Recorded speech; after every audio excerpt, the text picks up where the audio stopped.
దహన బలి ఏం చేస్తుంది? ఒకటి ప్రాయశ్చిత్తం కలగజేస్తుందండి, అదే చెప్పేశాను. ఈరోజు మరొక విషయాన్ని మీతో చెప్తున్నాను.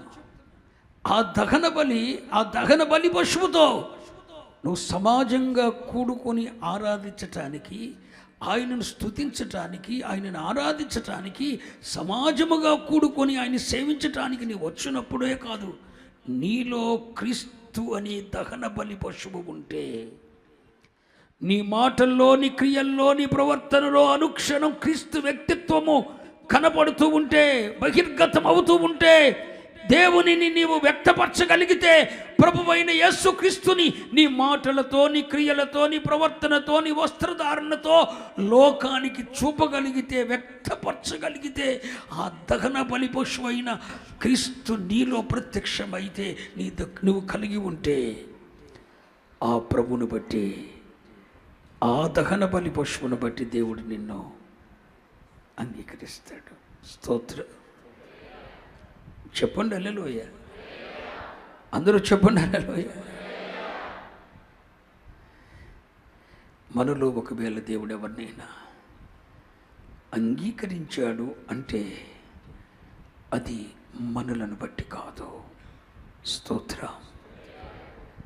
మనము కలిగి ఉన్న ప్రభువైన యేసుక్రీస్తుని బట్టి.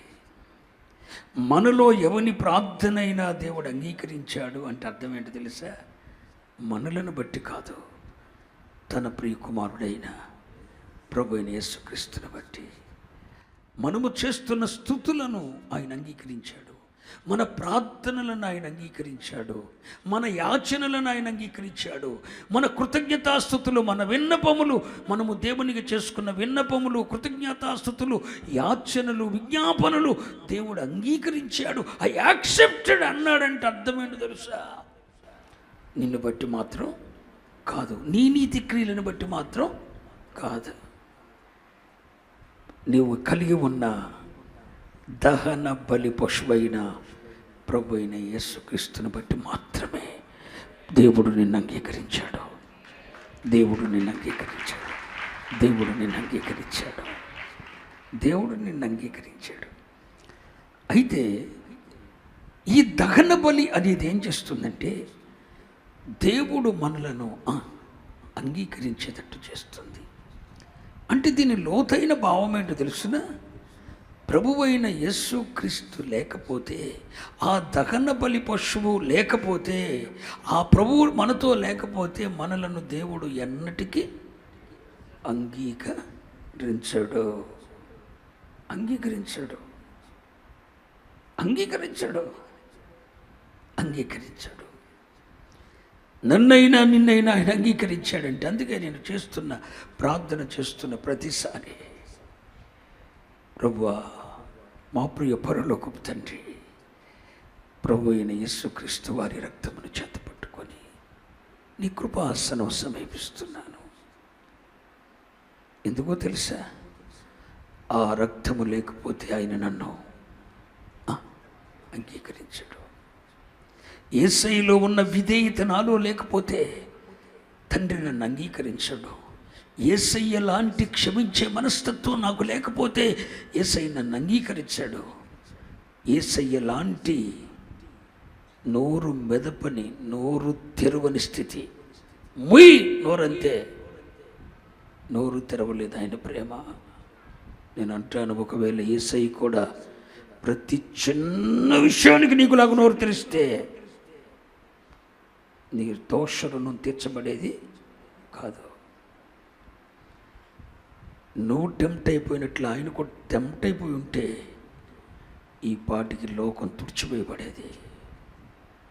దేవుని ఉగ్రత బారిన పడి సొదొమ గొమొర్రాల వలె నాశనమైపోయేది.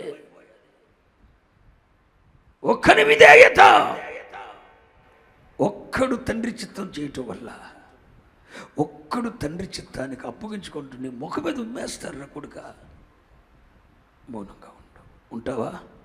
ఉంటాను. నిష్కారణంగా లోకం నిన్ను ద్వేషిస్తుంది. సహిస్తావా? సహిస్తాను.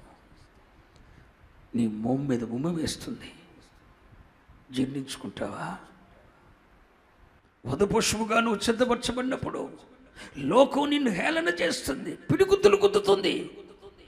నీవు పెట్టిన రొట్టెలు తిన్నవాడే రాళ్ళు విసురుతాడు. ఓర్చుకోగలవా? తండ్రి చిత్తం అంతా అలా జరుగుద్దని తెలిసే యాక్సెప్ట్ చేశాడు. దాన్నంతా క్రియారూపంలో యేసయ్య నెరవేర్చాడు. నోరు తెరువలేదాయే ప్రేమ, బదులు పలుకలేదాయే ప్రేమ.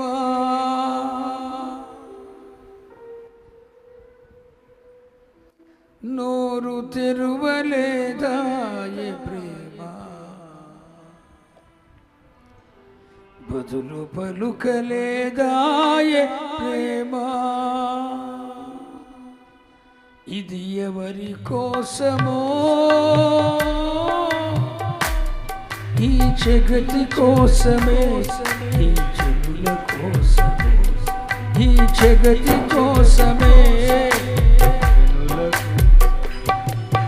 సిలువలో సాగింది యాత్ర,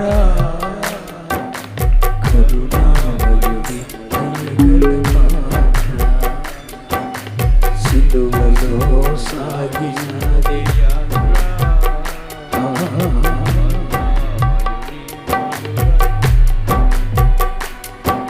హల్లెలూయా. ఒకవేళ యేసయ్య కూడా నోరు తెరుస్తుంటే, నీకు మాదిరిగా ప్రతి చిన్న విషయానికి ఆయన నోరు తెరుస్తుంటే, అసలు ఏం జరిగిందని నోరు తెరుస్తున్నావు నువ్వు? ఏమంత నష్టం జరిగిందని నోరు తెరుస్తున్నావు? ఏమంత అవమానం కలిగిందని నోరు తెరుస్తున్నావు? యేసయ్య పొందిన అవమానం కన్నా ఎక్కువ అవమానం కలిగింది. కాసేపు కళ్ళు మూసుకుని నోరు మూసుకుంటే జీవితం వెళ్ళిపోతుంది. అలాంటి వ్యక్తిత్వం కలిగిన క్రీస్తు వ్యక్తిత్వం అనే దహన బలి పశువు నీలో ఉంటే నువ్వు తండ్రి చేత అంగీకరించబడతావు. నీ మాటల్లోని, క్రియలలోని, ప్రవర్తనలో ప్రభు అయిన యేసుక్రీస్తు యొక్క వ్యక్తిత్వం కలిగి ఉంటే, ఆ దహన బలి పశువైన ప్రభు అయిన యేసుక్రీస్తును కలిగి ఉంటే నువ్వు అంగీకరించబడతావు. దేవునికి స్తోత్రం చెప్పండి.